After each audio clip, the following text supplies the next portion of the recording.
Myself is Dr. Vijayendra Singh Sakla. I will teach you science and technology subject which comes in RPSC 202324. Okay, before going ahead, I will introduce myself. Uh, Myself is Dr. Vijayendra Singh Sakla, as I have told you, Associate Professor and Guest Faculty, CTA Udaipur in Department of Mechanical Engineering. I have done my PhD in Renewable Energy Engineering from CTA MPUT Udaipur, MTech in Manufacturing System Engineering, BTech in Mechanical Engineering. I have 14 years of teaching experience in various engineering colleges in Udaipur. I have worked on various academic posts like head and coordinators of various cells in engineering colleges. My PhD research topic was design, development, and performance evolution of solar biogas powered hybrid vapor absorption refrigerant system for dairy farmers. It was funded by TCube, MHRD, Delhi, India. Basically, I will go in detail of this project. हमने क्या किया था कि एक general dairy farmers की जो समस्या रहती है कि वो मिल्क का प्रोडक्शन करते हैं। मिल्क का प्रोडक्शन करने के बाद उनके पास प्रिजर्व करने के लिए कोई कोल्ड स्टोरेज या कोई रेफ्रिजरेटर सिस्टम नहीं होता है। तो क्योंकि एनर्जी इश्यूज रहता है, तो हमने क्या किया, सोलर और बायोगैस से पावर देके हमने क्या किया, एक डेयरी फार्मर्स को एक रेफ्रिजरेशन सिस्टम प्रोवाइड किया, क्योंकि मिल्क और मिल्क के प्रोडक्ट्स को जनरली जो टेम्परेचर रिक्वायर्ड है वो 2 to 4 degree Celsius temperature required है, जिसपे वो मिल्क और मिल्क के प्रोडक्ट इजीली जो है वो प्रिजर्व रह सकते हैं, ताकि फार्मर्स को उनकी अच्छी सी कॉस्ट मिले। तो इस पे हमने काफी रिसर्च पेपर पब्लिश किए स्कोपस एंड एससीआई जर्नल्स में। देन हमको काफी अप्रिशिएशन भी मिला इसके लिए। एक कूलिंग इंडिया मैगजीन है जहाँ पे मेरा एक आर्टिकल भी है इसमें।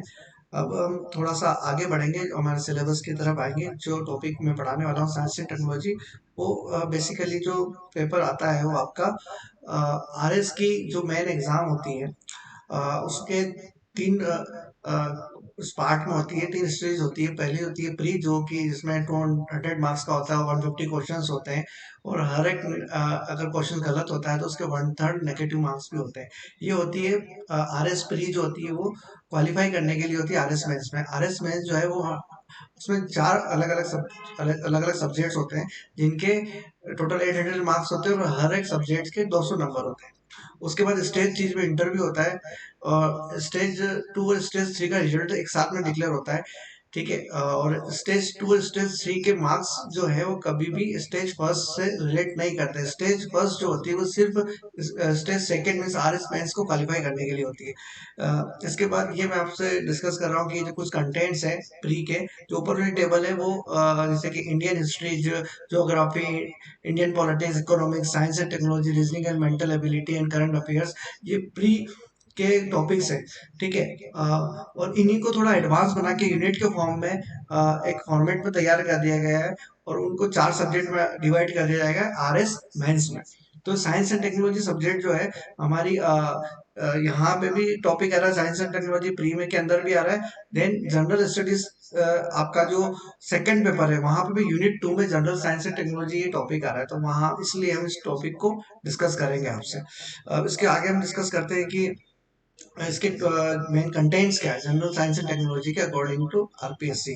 तो टॉप कंटेंट्स है basics of everyday science, electronics, computer, information and communication technology, space technology, ठीक है, defence technology, nano technology, human body, food, nutrition, health care, environment, ecology, biodiversity, biotechnology, genetic engineering, agriculture, horticulture, forestry, animal husbandry, development of science and technology in Rajasthan. इन सब के बारे में हम discuss करेंगे। Basics of everyday science हम discuss करेंगे कि हम सुबह उठने से लेकर सोने तक के बीच में हम साइंस का ही इस्तेमाल करते हैं। हमारे जैसे हम सुबह उठे, हमने लाइट ऑन करी, हमने चाय कॉफी पी, तो वहाँ पे हीट एनर्जी जो यूज हुई चाय कॉफी को बनाने के लिए। उसके बाद हमने घड़ी देखी, तो वहाँ पे भी मैकेनिज्म है साइंस का। फिर मोबाइल फोन यूज किया, वहाँ पे भी साइंस है। फिर ट्रांसपोर्टेशन लेके हम ऑफिस गए, तो वहाँ पे भी साइंस है। फिर वहाँ वहाँ हमने कंप्यूटर यूज किया, वहाँ पे भी साइंस है। तो और ये साइंस कंटिन्यूसली हम इसका उपयोग करते रहते हैं सोने तक। इसके बाद इसके कुछ और डिटेल्स टॉपिक है, जैसे कि इलेक्ट्रॉनिक्स एंड कंप्यूटर। तो इलेक्ट्रॉनिक सिस्टम क्या है, जो भी कुछ भी ट्रांजिस्टर होते हैं, माइक्रोचिप्स होते हैं, अ, उनके अंदर जो एटम्स होते हैं उनका मूवमेंट जो हम स्टडी करते हैं सेमीकंडक्टर और कंडक्टर के थ्रू।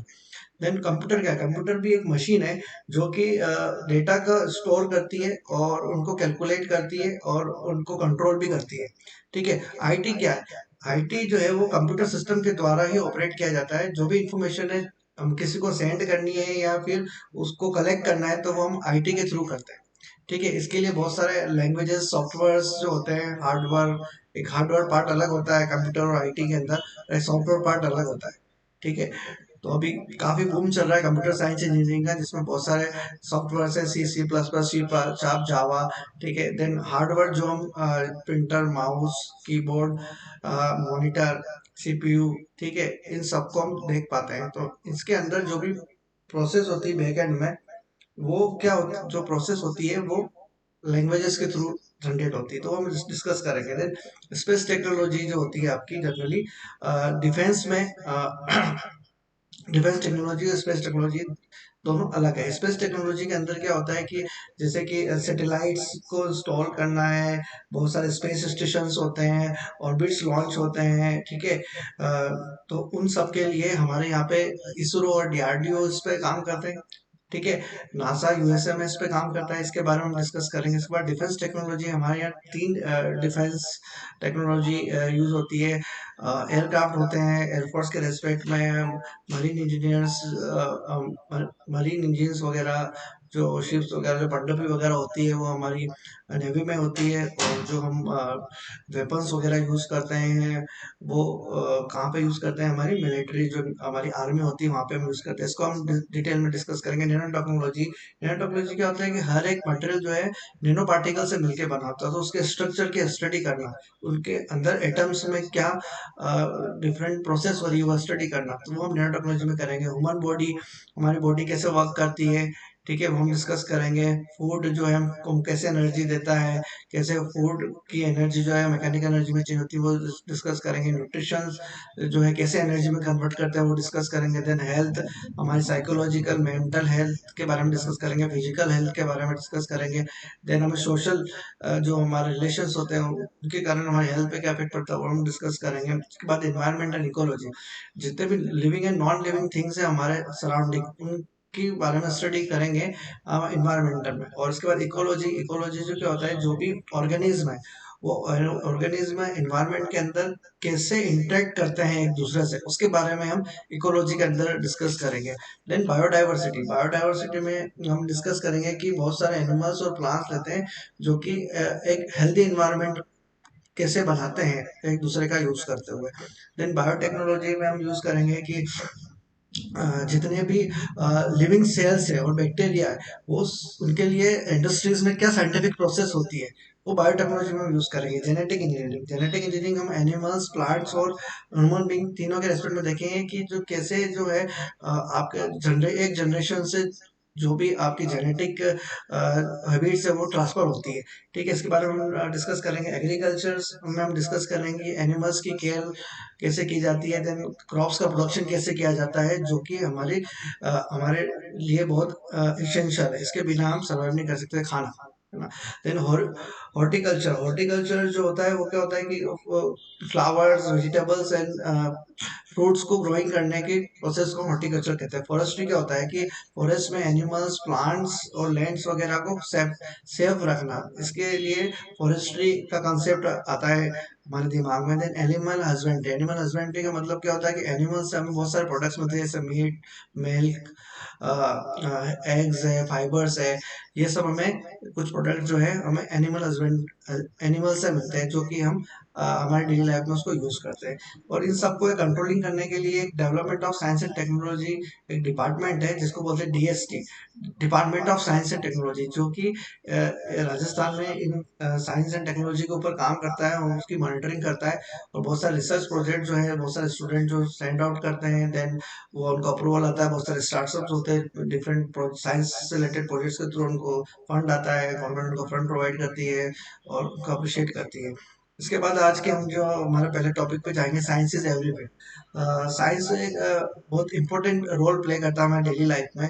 ये हमारी लाइफ को बहुत इजी और कंफर्टेबल बनाता है। तो जो हम डे टू डे लाइफ में जो प्रोडक्ट यूज करते हैं वो किसके फॉर्म में होते हैं, एनर्जी ट्रांसफॉर्मेशन के फॉर्म में होते हैं, इलेक्ट्रिसिटी के फॉर्म में होते हैं, कम्युनिकेशन के फॉर्म में होते हैं, मशीन्स के फॉर्म में होते हैं, कंप्यूटर के फॉर्म में होते हैं, मेडिसिन के फॉर्म में होते हैं, रस्ट और मेटल, मेटल के ऊपर जो जंग रहता है उसके फॉर्म में। अदर एग्जांपल्स जैसे कि मोबाइल के मोबाइल के फॉर्म में हुआ, कैलकुलेटर के फॉर्म में हुआ, वॉच के फॉर्म में हुआ, तो इसके फॉर्म में डेली लाइफ में हम साइंस ही होती है, तो उसके बिना पूरी हमारी पूरी दिनचर्या पॉसिबल नहीं, पूरी डेली लाइफ पॉसिबल नहीं है। जैसे कि मैं आपको एक एग्जांपल बताना चाह रहा हूँ कि एनर्जी ट्रांसफॉर्मेशन कैसे होता है। जैसे कि आपको पता है कि energy neither be created nor be destroy, it can be change into one form to another form. Energy एक फॉर्म से दूसरे फॉर्म में चेंज होती है। जैसे कि बैटरी में केमिकल एनर्जी इलेक्ट्रिसिटी में चेंज होती है, देन इलेक्ट्रिसिटी उसको लाइट में कन्वर्ट करती है। इसमें जो भी आयंस आयंस रहते हैं, वो आयंस जो है केमिकल प्रोसेस करते हैं, उसके कारण जो इलेक्ट्रिसिटी करंट जनरेट होता है। करंट जो है वो इलेक्ट्रिसिटी फ्लो जनरेट करता है, मतलब इलेक्ट्रिसिटी लाइट। ये भी हम कंसेप्ट यहाँ पे समझ सकते हैं, चौथे नंबर पे दिया हुआ है, इसी कंसेप्ट से रिलेटेड है, क्योंकि इलेक्ट्रिसिटी का कंसेप्ट थॉमस एडिसन ने दिया था कि अगर किसी भी मेटल को आप हीट कर दो वो शाइन हो जाता है। आपने खुद भी ऑब्जर्व किया होगा, कोई भी मेटल है उसको हीट दो तो वो शाइन हो जाता है। तो यहाँ पे भी उसने कॉइल है उसको हीट दिया तो शाइन हो गया, तो वही कंसेप्ट यहाँ पे यूज किया गया। जैसे कि आपको कोई भी ऑटोमोबाइल व्हीकल है, उसको आपको रन करना था, आपको फ्यूल की रिक्वायरमेंट है, तो फ्यूल वो पेट्रोल डीजल गैस कुछ भी हो सकता है। तो वहां पे आपकी जो फ्यूल है, उस फ्यूल को बर्न करते हैं तो उसमें केमिकल एनर्जी, उसका कंबशन होता है, तो उसमें केमिकल एनर्जी जनरेट होती है। वो केमिकल एनर्जी से एक्सपांशन क्रिएट होता है, वो एक्सपांशन मूवमेंट करता है पिस्टन का, देन हमारा मैकेनिकल वर्क डन होता है।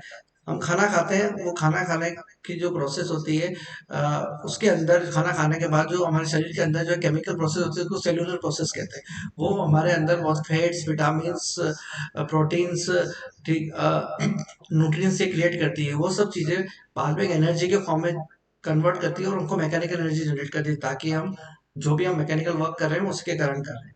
देन इलेक्ट्रिकल एनर्जी, आप कंडक्टर के थ्रू यहाँ पे इलेक्ट्रिकल एनर्जी हीट एनर्जी में जनरेट होती है, जो माइक्रो एक एग्जांपल है। लाइट एनर्जी केमिकल एनर्जी में चेंज होती है। फोटोसिंथेसिस प्रोसेस जो होती है, इसको हम प्रकाश संश्लेषण प्रोसेस कहते हैं हिंदी में। जो कि प्लांट जो है वो सन एनर्जी लेता है, हमको सबको पता है प्लांट जो है कार्बन डाइऑक्साइड लेता है, वो H2O के साथ केमिकल रिएक्शन करता है और वो ग्लूकोज बनाता है। ग्लूकोज हमको पता है कि ग्लूकोज जो है वो किसी भी प्लांट या ह्यूमन बीइंग के लिए वो खाने का काम करता है। तो ये केमिकल प्रोसेस होती है जहाँ पे कार्बन डाइऑक्साइड जो वाटर के साथ मिलके यहाँ पे ग्लूकोज बनाती है। तो इनको और आगे हम डिटेल में डिस्कस करेंगे। Thank you for this class.